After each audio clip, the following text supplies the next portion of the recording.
¿Cómo están? Les doy la más cordial bienvenida a un nuevo capítulo del programa de análisis internacional de la región al mundo. Este programa del Programa de Estudios Europeos de la Universidad de Concepción y que cuenta con el apoyo de la Cátedra Jean Monnet del programa Erasmus de la Unión Europea. Hoy día tengo el placer de poder tener una conversación en varios temas que nos interesan y que son comunes, con dos grandes amigos que tenemos temas ahí bastante en común y de interés común. En primer lugar, saludo a la profesora Paz Milet, quien es académica del Instituto de Estudios Internacionales, es jefa de la carrera de Estudios Internacionales de la Universidad de Chile y también es parte de la Cátedra Jean Monnet de la Universidad de Concepción. ¿Cómo estás, Paz? Hola, muchas gracias por la invitación. Buenas tardes. Bueno, y también le quiero dar la bienvenida y por primera vez a este programa de la región al mundo al profesor e investigador principal del Departamento de Economía de la Pontificia Universidad Católica del Perú, Alan Ferley. ¿Cómo estás, Alan? Buenas tardes, muchas gracias por la invitación. Bueno, vamos a conversar primero los invito a hacer un panorama, un paneo general de la situación de América Latina hoy día, tanto desde el punto de vista político, el punto de vista social, para luego ir aterrizando en especial en un país que ambos conocen muy bien, como es el Perú.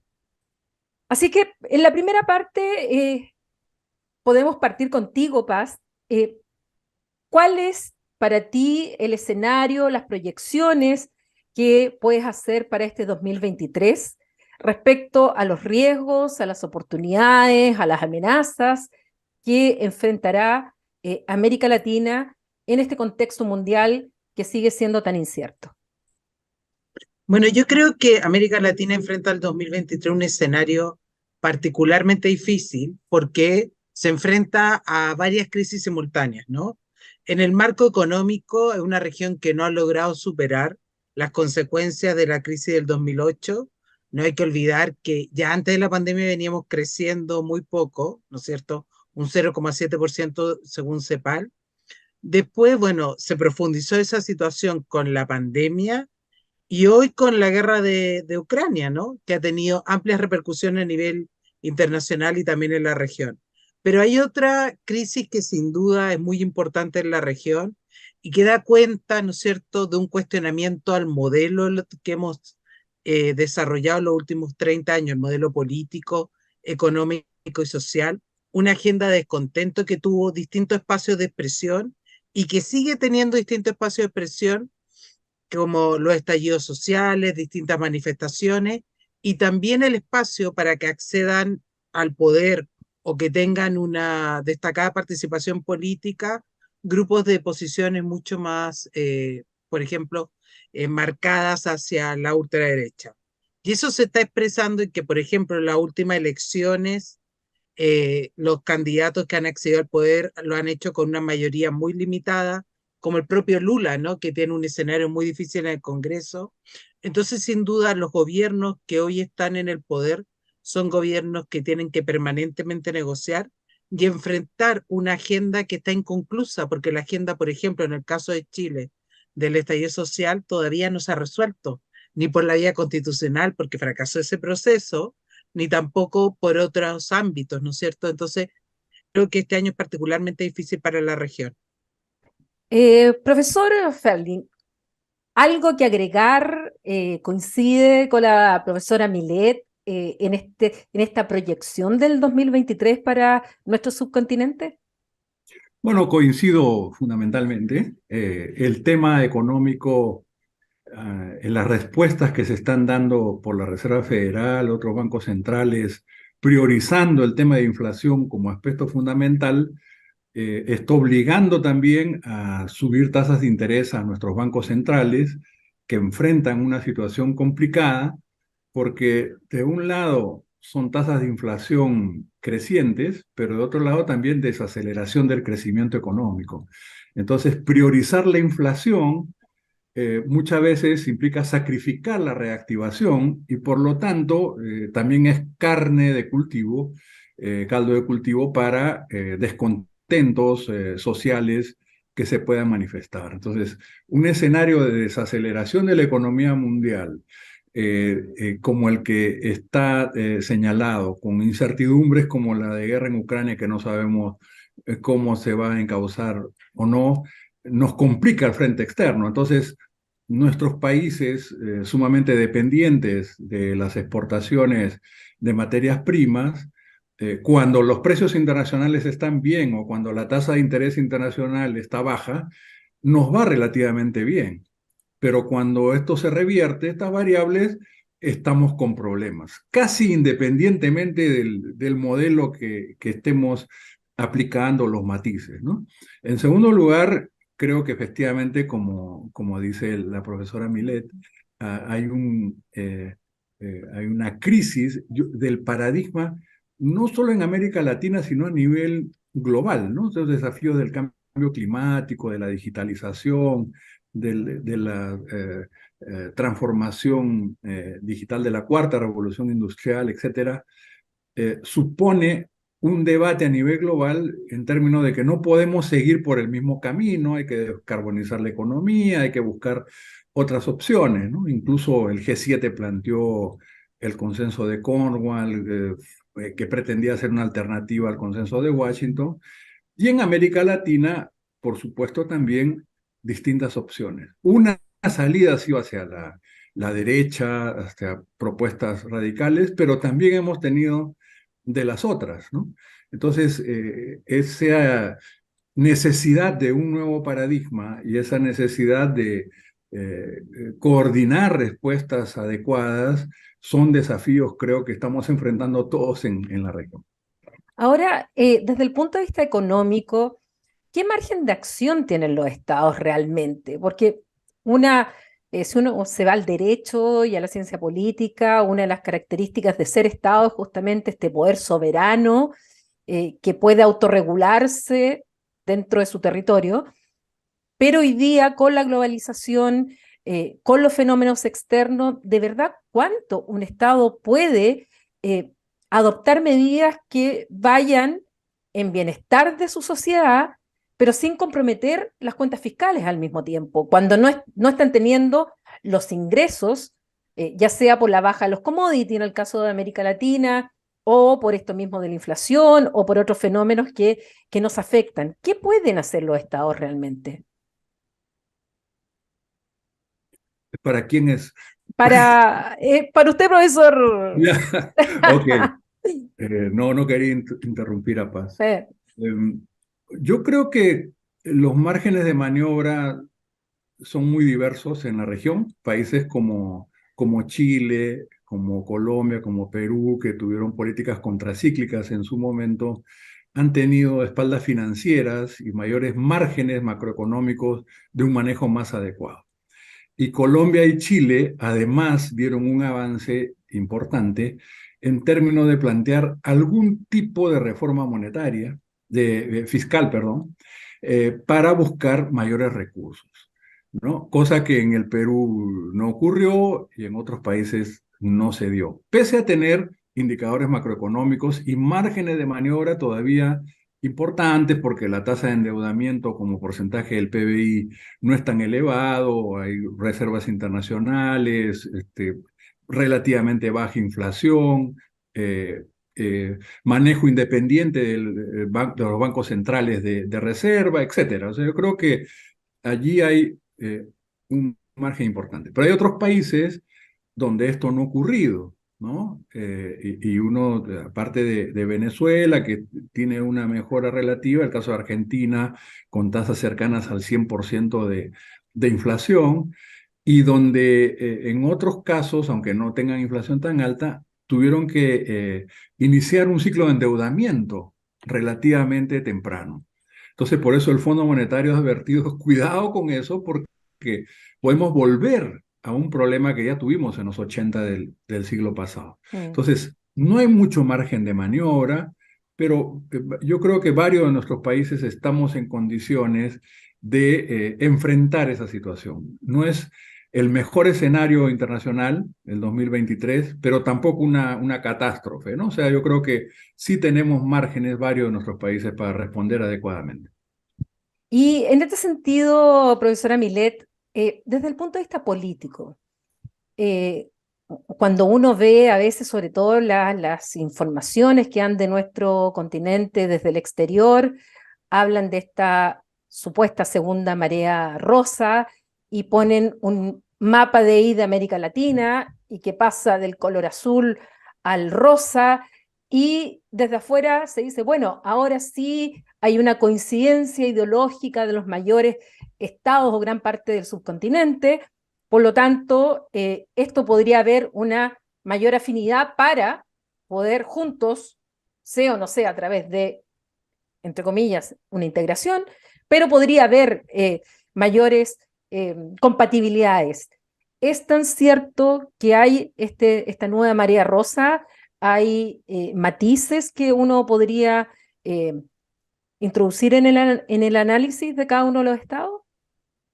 Sí, yo creo que esa es una visión errada, porque la verdad hay una generalización.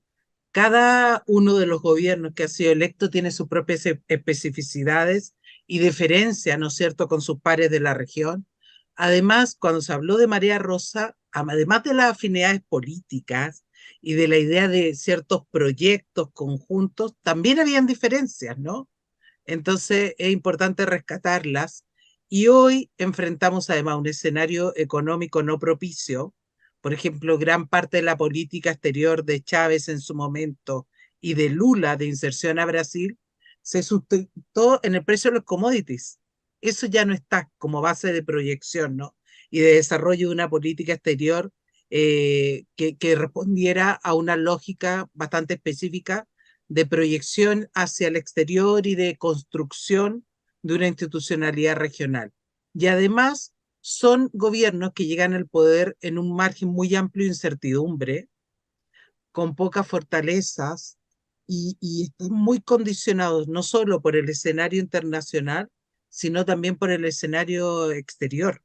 Y no hay que olvidar que una de las características de ese proceso fue la ampliación, por ejemplo, de las alianzas, de las coaliciones, ¿no es cierto? Y la vinculación con otros espacios de influencia a nivel internacional. Y esos espacios de influencia hoy están bastante mermados, ¿no? No hay que ver lo que pasa con Rusia, que no sabemos cómo se va a plantear después de la guerra a Ucrania. China también está enfrentando un escenario difícil después del COVID, ¿no? Y de reecuación interna. Y Estados Unidos también enfrenta un escenario difícil. Entonces, sin duda, acá es muy importante considerar que estamos no solamente en un escenario de incertidumbre a nivel regional, sino también en una reconfiguración a nivel internacional que marca el que hoy no se puede hablar de una nueva marea rosa desde mi perspectiva. Y en ese sentido, profesor Ferli, ¿cuánto impacta América Latina estos cambios estructurales de los cuales habla la profesora Milet? ¿Y cuánto América Latina tiene voz finalmente en el sistema internacional, en lo que pasa en el mundo, en las decisiones que se adoptan, ya sea a nivel económico, a nivel político, de las organizaciones internacionales, la ONU? ¿América Latina pesa o no pesa? Eh, y al mismo tiempo, ¿cuánto nos afectan esas decisiones eh, que son internacionales, pero que tienen, obviamente, implicaciones en nuestra región, incluso en la localidad más pequeña, en nuestra alcaldía, en nuestra ciudad, en el modo de vida? Bueno, América Latina debería pesar más de lo que pesa, ¿no? Pero hace 40 años seguimos siendo 6% del comercio mundial, mientras China multiplica por varias veces esa participación, nosotros seguimos alrededor de ese nivel y lamentablemente con procesos de integración que tampoco funcionaron o que fueron con efectos muy limitados, ¿no? Entonces, me parece que justamente también parte del desafío, aparte de cómo responder a ese nuevo escenario mundial desde cada uno de los países, es considerar qué espacios de integración o de convergencia podríamos buscar y de relacionamiento con algunas coincidencias estratégicas como puede haber, por ejemplo, con la Unión Europea en este contexto internacional. Y coincido totalmente con la profesora Milet que efectivamente esto de generalizar como mareas rosas o que vuelve en algunos países el socialismo del siglo XXI, aunque quisieran, va a ser difícil que lo hagan por lo que ella señaló, pero además en propio Bolivia hay matices respecto a lo que significó el gobierno de Evo Morales, ¿no? Siendo el ministro de Economía el que ahora asume de ese entonces la presidencia, ¿no? En el caso del presidente Petro, señaló con claridad que él quería desarrollar el capitalismo, ¿no? No estamos hablando de modelos de transformación, ni mucho menos. Y el doctor Ocampo ha hecho una política muy inteligente de alguna reforma que generó un consenso, incluso en los parlamentos nacionales, ¿no? Y uno puede seguir viendo eso en el caso de Chile o en el caso de Perú, supuestamente también iba a ser un gobierno contestatario, pero sin embargo hubo básicamente un continuismo, ¿no? Ni siquiera se implementó el programa socialdemócrata que se ofreció en la segunda vuelta. Entonces, creo que no es adecuado hacer ese tipo de generalizaciones y hay algunos países como Ecuador donde más bien se mantiene todavía una opción de respuesta justamente a ese socialismo del siglo XXI. Y hay países, en Argentina y otros, donde posiblemente vayan a surgir opciones no precisamente rosas. Entonces, creo que hay que considerar la complejidad de cada caso, pero pese a esa complejidad, digamos, persistir en buscar coincidencias o tratar de coordinar acciones. Eh, Se propuso, hay una carta firmada, entre otros, por el expresidente Ricardo Lagos, profesora Milet, en el cual están planteando retomar la idea del UNASUR. Este proyecto que en el caso de Chile fue abandonado por el presidente Piñera y se crea lo que es PROSUR. Y si a eso le sumamos todos los otros proyectos fracasados, menos fracasados, la verdad es que nos encontramos con muchas instituciones que incluso se solapan entre ellas en esto que finalmente no ha podido ser un solo proceso, ni siquiera de integración, digamos un poquito como referencia a Europa. ¿Es UNASUR el escenario adecuado como para intentar lograr estas convergencias en temas tan importantes como tenemos hoy día, eh, la migración, el narcotráfico, la violencia, la misma COVID, que recordémoslo, la pandemia todavía sigue, y así y otros temas que no son comunes como la inequidad, que es otra característica muy importante en nuestro continente? Es que cuando se plantea resucitar UNASUR, ¿no es cierto? Se plantean dos temas específicos en ese sentido.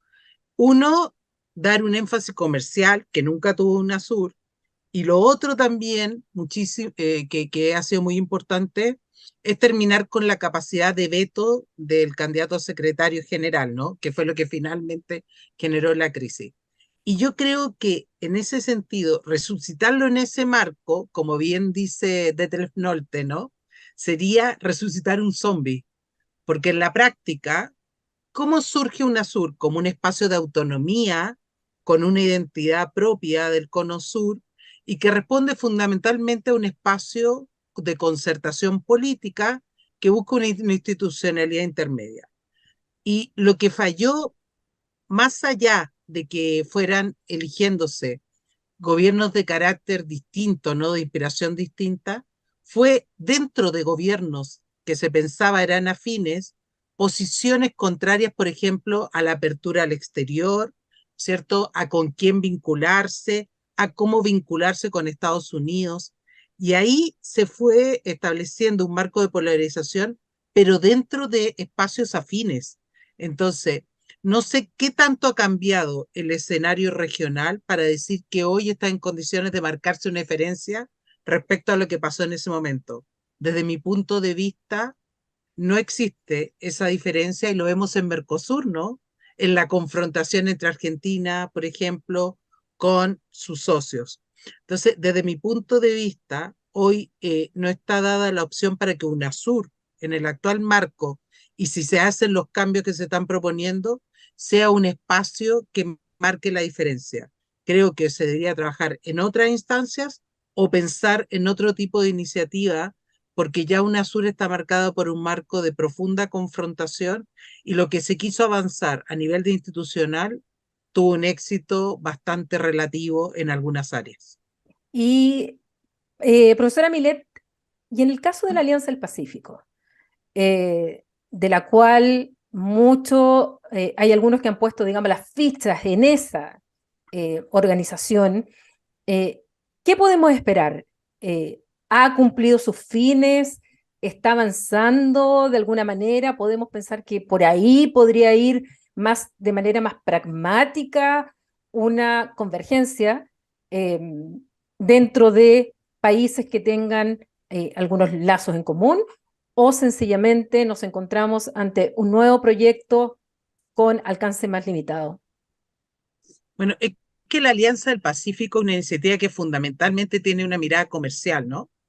Y creo que desde esa perspectiva ha ido avanzando sustantivamente, aunque con ciertos espacios de estancamiento, producto, bueno, de la crisis que ha vivido en la pandemia, pero sin duda también hay un hecho sustantivo, que cuando se ha querido avanzar hacia una institucionalidad o dar un mayor margen político, se ha enfrentado a una serie de limitantes que han hecho mella el último tiempo. Por ejemplo, la opción del propio gobierno de México a través de Manuel López Obrador de declarar que el modelo neoliberal ya no se aplicaba en su país. La Alianza del Pacífico es propiamente neoliberal, ¿no? Entonces, y también ha habido otros países para los que la Alianza del Pacífico no ha sido prioridad. Entonces, desde esa perspectiva, el último tiempo ha funcionado más con piloto automático que una profundización real en el marco de que no hay que olvidar que la Alianza del Pacífico había establecido un documento de cara al 2030. Ese documento en algunas áreas hoy está obsoleto, hoy tiene que avanzarse y repriorizarse y sobre todo establecerse cómo se va a avanzar con el marco de los miembros que se están asociando, ¿no? Por ejemplo, ya se terminó la negociación con Singapur, pero ¿qué pasa con los otros países, ¿no? ¿Hacia dónde se va avanzando? Porque se establecieron requerimientos muy amplios y eso está limitando un tanto la ampliación de la alianza. Entonces, sin duda, yo creo que la alianza como espacio comercial existe, ya hay voluntad, que por ejemplo lo planteó el presidente Boric, de continuar.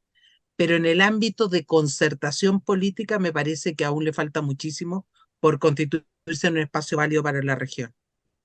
Profesor Ferli, en este mismo sentido, hemos escuchado hace unos días atrás un acuerdo entre Estados Unidos, Canadá y México, en que, sin conocer los detalles, la idea general y el anuncio que hacen es que quieren avanzar más en un proteccionismo y empezar a desarrollar un proceso de industrialización de estructuras críticas.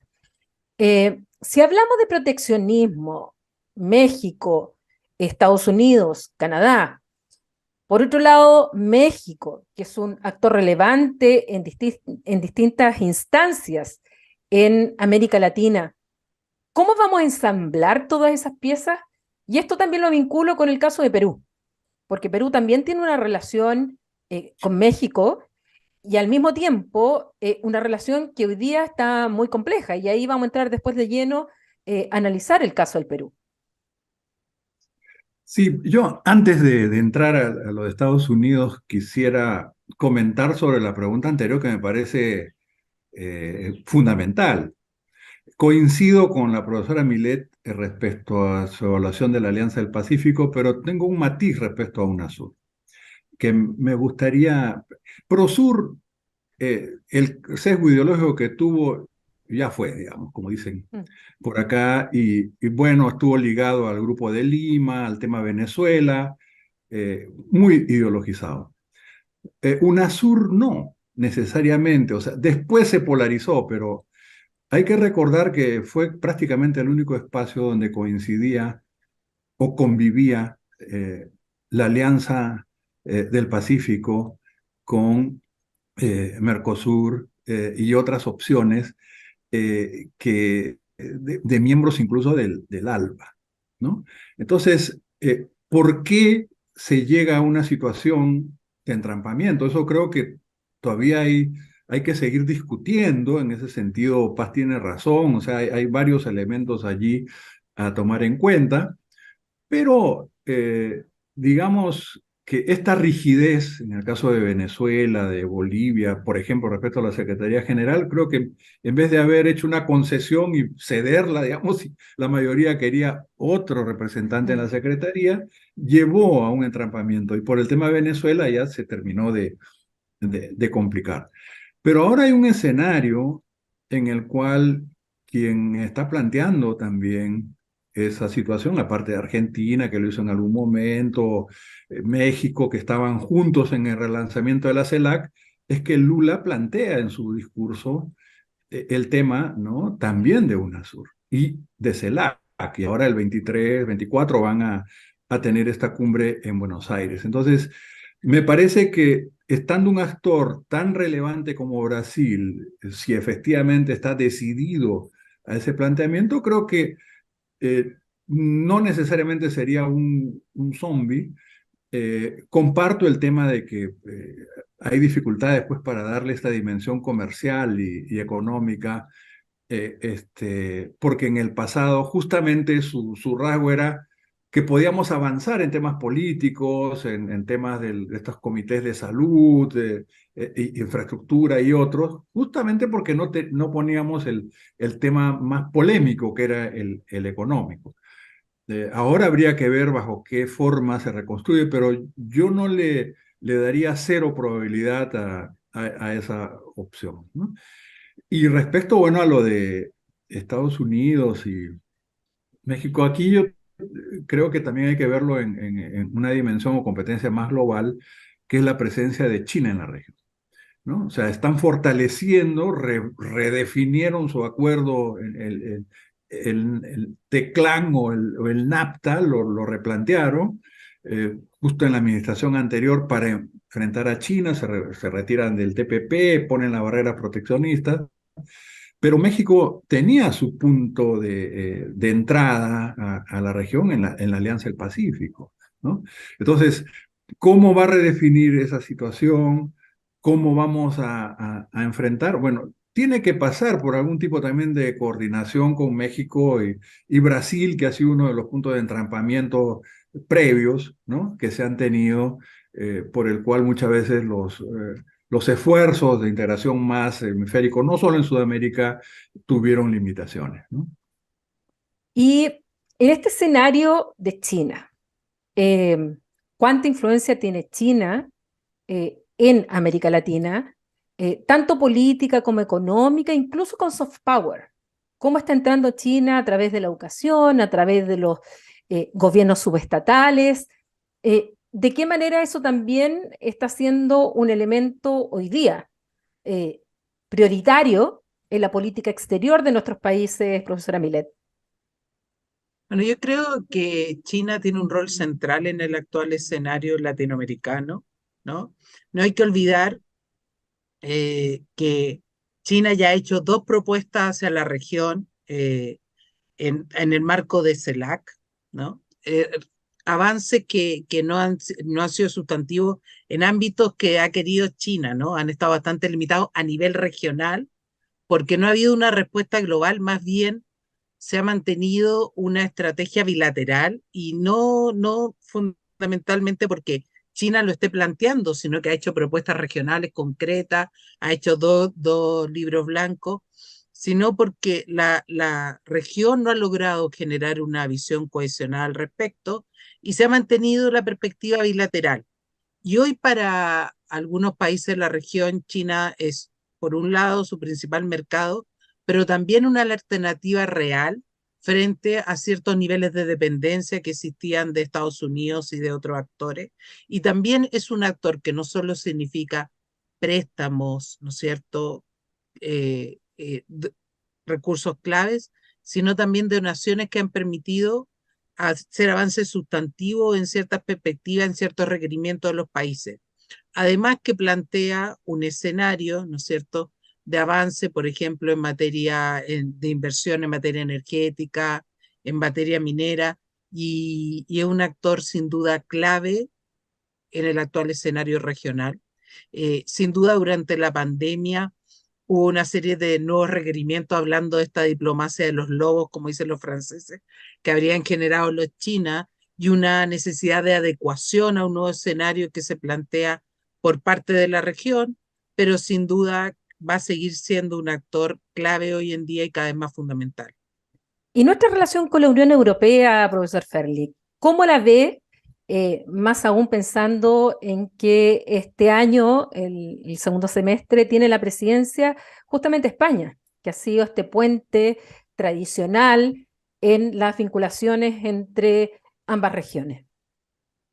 Yo creo que es fundamental, que es una oportunidad que no debemos desaprovechar, porque Europa, que en el cono sur era socio principal, eh, fuente de inversión para varios de nuestros países, primera, y también de la cooperación, fue desplazada junto con Estados Unidos por China en el tema comercial y en el tema de inversión. Entonces, incluso en los TLCs que tenemos Chile, Perú, Costa Rica, se han consolidado esta protección de inversiones, estos elementos que a China le interesaban, pero los capítulos de propiedad intelectual, de medio ambiente, son bastante flojos o a veces inexistentes.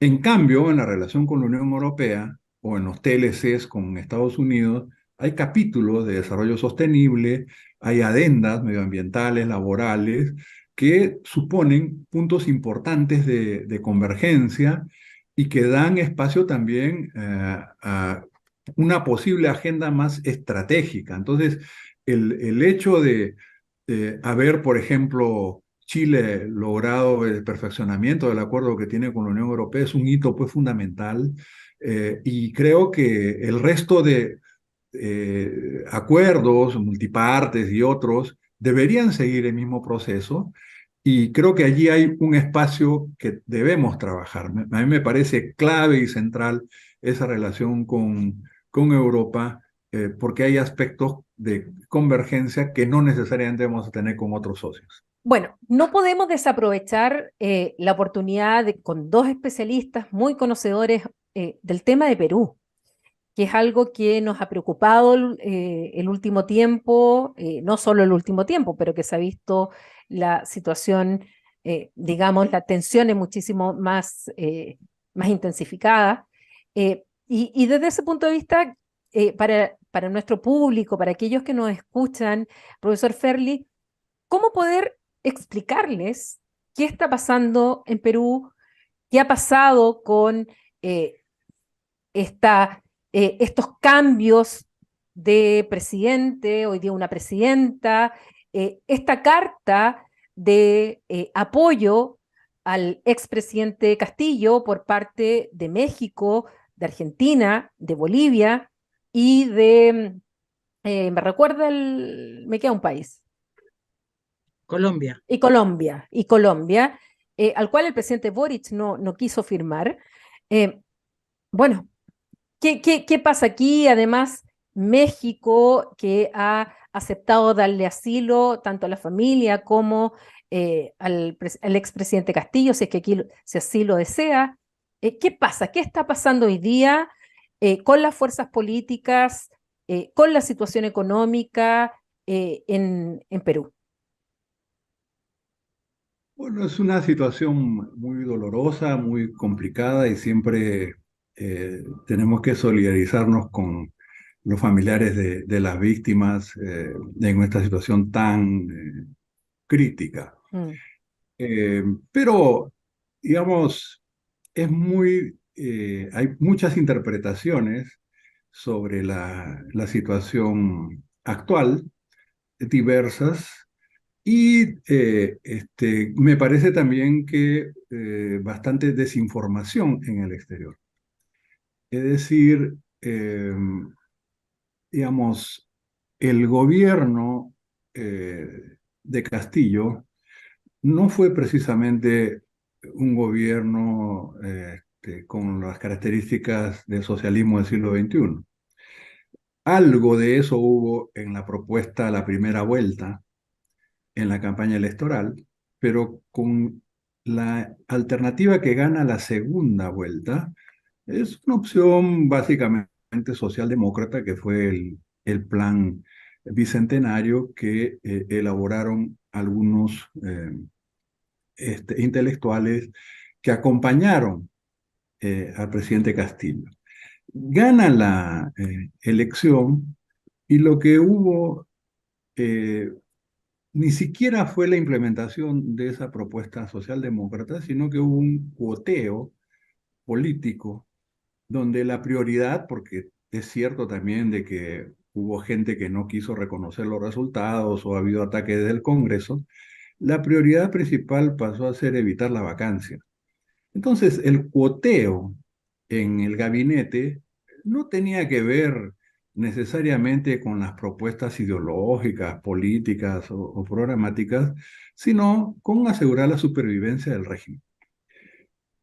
Añadiendo a eso una incapacidad absoluta para gobernar, yo creo que explica, digamos, la multiplicidad de cambios sucesivos que se dieron de gabinete, una imposibilidad de gobernar. Entonces, hay varios factores allí combinados, pero que en buena medida yo creo que provienen de responsabilidad del propio Ejecutivo, ¿no? O sea, esa narrativa de que es el pobre campesino que llegó, pobrecito, lo atacaron desde el Congreso, es indio y no lo quieren dejar gobernar, y por lo tanto hay que apoyarlo, como ha dicho algún expresidente extranjero que parece que lo adoptó como su ahijado, me parece que no corresponde a la realidad, porque aparte del tema de la incapacidad manifiesta,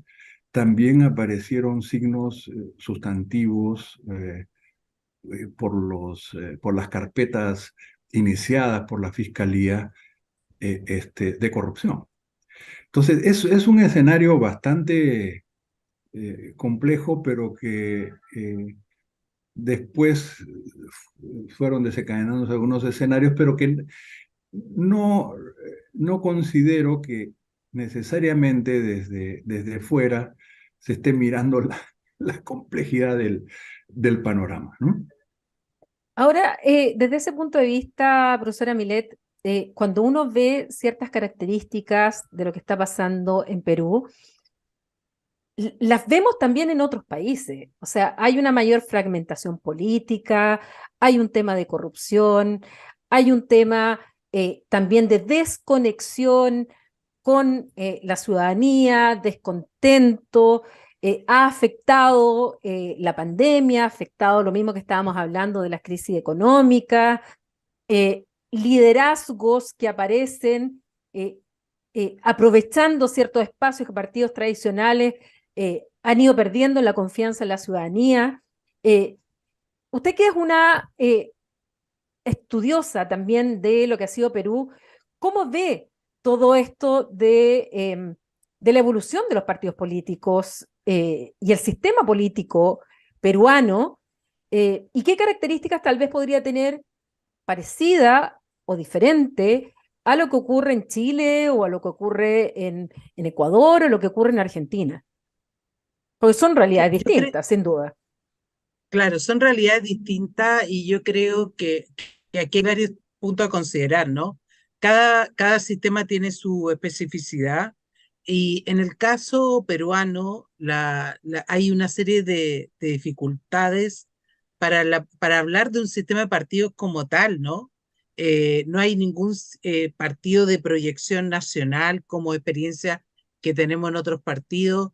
Son movimientos más bien algunos coyunturales para posibilitar el acceso al poder. Entonces creo que de esa perspectiva es difícil comparar. Sí hay un escenario de fragmentación en el Congreso, como también lo podemos experimentar nosotros, pero no hay que olvidar que Castillo no era el representante de un partido específico, sino, ¿no es cierto?, de muchas organizaciones, y que eso genera dificultades para hablar de un sistema de partido. Ahora, por supuesto, Perú tiene un sistema, ¿no es cierto?, que de alguna manera se quiso extraer como experiencia cuando se abordó nuestro proceso constitucional, ¿no es cierto?, que es también particular, que es esta idea, ¿no es cierto?, del primer ministro, que preside, ¿no es cierto?, un gabinete, y que cuando cae el gabinete, o sea, cae el primer ministro, cae el gabinete, etcétera, ¿no? Hay diferencias, pero sí yo creo que hay cierto elemento de lo que ocurre en Perú y de la crisis, ¿no?, que son importantes de rescatar. Primero, el descontento de la población y la falta de afinidad con el sentimiento de la población, porque en lo que planteaba, por ejemplo, el profesor Ferli, esta idea, ¿no es cierto?, de las manifestaciones. Desde mi punto de vista, hay un elemento novedoso con el alcance que han tenido las manifestaciones, y hablan de una participación mayor de la ciudadanía en ciertas acciones que llevan ya el producto de la crisis peruana, ¿no es cierto?, con los presidentes anteriores, cuando hubo un proceso, si mal no recuerdo, el año pasado, ¿no?, el 2021, que hubo varios presidentes en poco tiempo. Sale la gente a las calles en un proceso de movilización que antes no se veía en el Perú con ese alcance.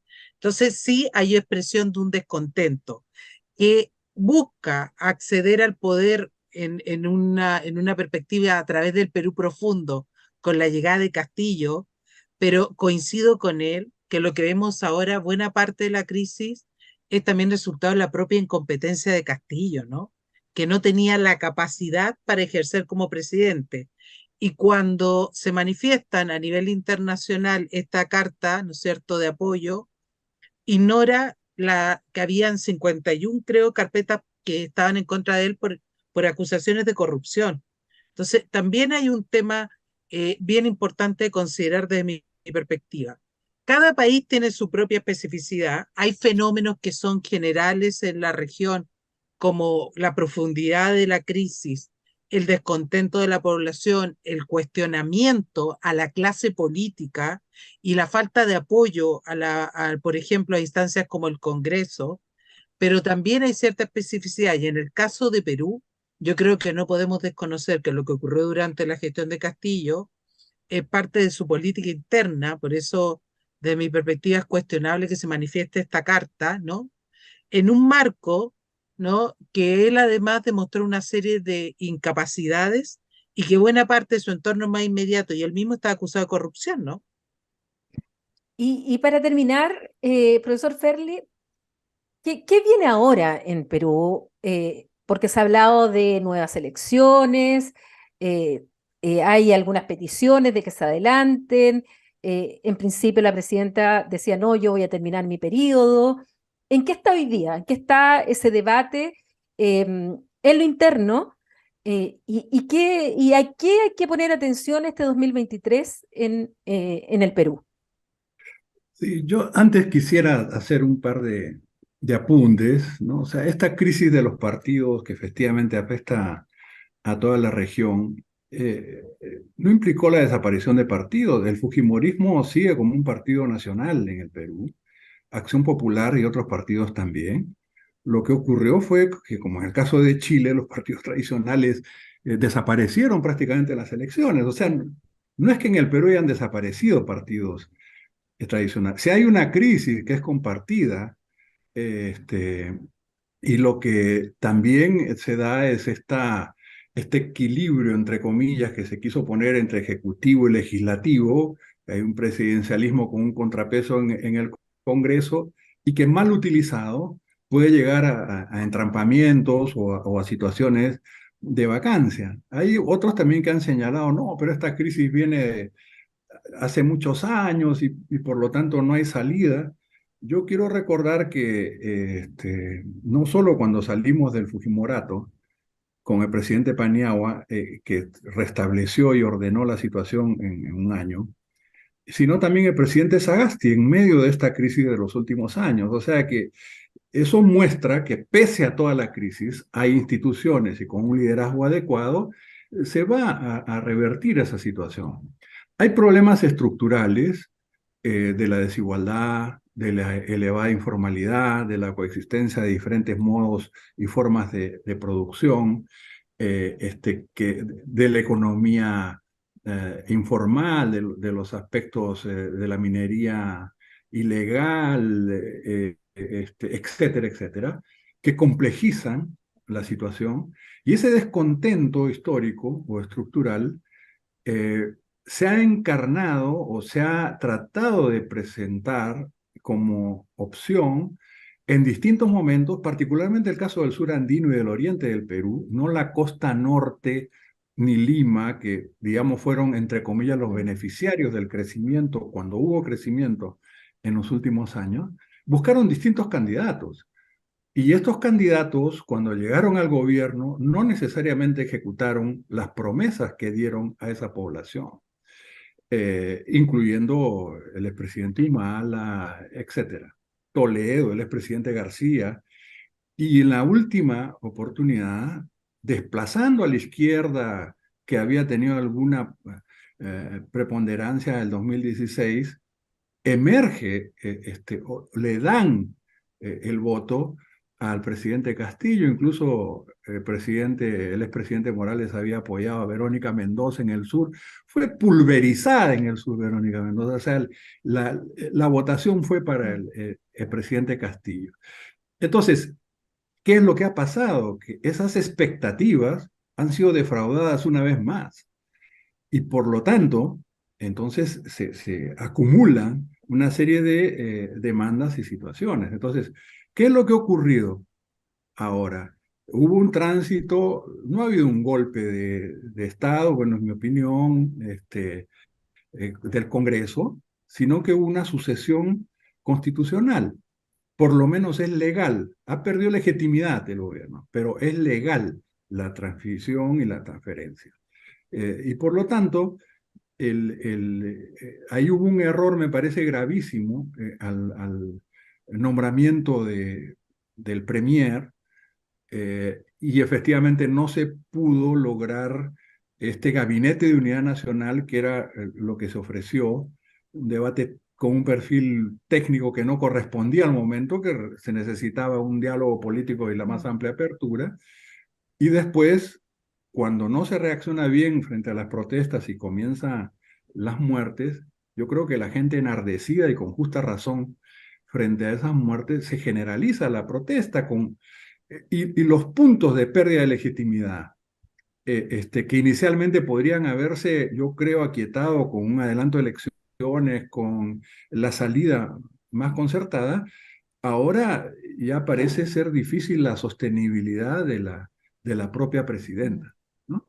Entonces, es una situación que no puede continuar con una represión de la forma en que se ha dado. Y yo creo que la mejor ayuda que pueden dar los países hermanos es guardar silencio, prudente silencio, no intervenir, sí mostrar la preocupación, que creo que han hecho varios mandatarios, me parece bien, y que operen los organismos. Pero esa es una, digamos, salida que se tiene que buscar internamente y que yo estoy convencido de que como se han superado otras situaciones, esta también se va a superar, pero es realmente crítica y muy complicada, como todos podemos ver, ¿no? Bueno, esperamos también que esta situación vaya teniendo una salida política, pacífica, institucional, ni una muerte más en el Perú. Y ojalá este año 2023 sea el momento para que rápidamente se encuentre ese camino. Yo les agradezco muy sinceramente a ambos por haber participado en este capítulo de esta nueva temporada de La Región al Mundo. Así es que gracias, profesora Milet, gracias, profesor Ferli, desde el Perú, y Paz Milet desde Santiago de Chile. Y a ustedes, a nuestros telespectadores, los dejamos invitados para la próxima semana, un nuevo capítulo de La Región al Mundo. También nos encuentran en YouTube y siempre por las pantallas de Canal 9 Regional.